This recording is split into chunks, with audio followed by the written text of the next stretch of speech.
മേടിക്കുമ്പോ 35 ഡേയ്സിന് 2.5 rate ഉണ്ട്. അത് നോർമലാണ്.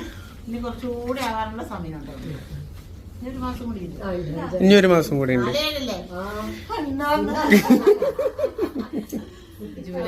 ജൂലൈ 4. സ്കാനിങ്ങില് നമ്മൾ നോക്കുമ്പോൾ ഗ്രാഫിൽ നോക്കുമ്പോൾ ചെറുതായിട്ടൊരു ഗ്രാഫിലൊരു ചെറിയ വ്യത്യാസം. അബ്ഡോമിനൽ സർക്കംഫറൻസ് കുട്ടിക്ക് വലിയ ഒക്കടകർന്നുണ്ടെന്നുള്ളത്. അപ്പൊ കുട്ടി ഇന്റെ വയറില്ല. ചെറുക്കന് ഇപ്പൊ തന്നെ 6 പാക്കോ?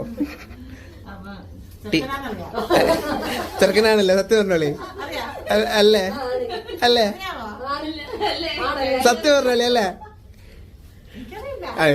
സ്കാനിങ്ങിലൊന്നും മെൻഷൻ ചെയ്യാനല്ലോ. നിങ്ങൾ അറിഞ്ഞു പോകാനാ ഞാൻ ഞങ്ങൾ അറിഞ്ഞിട്ടില്ല.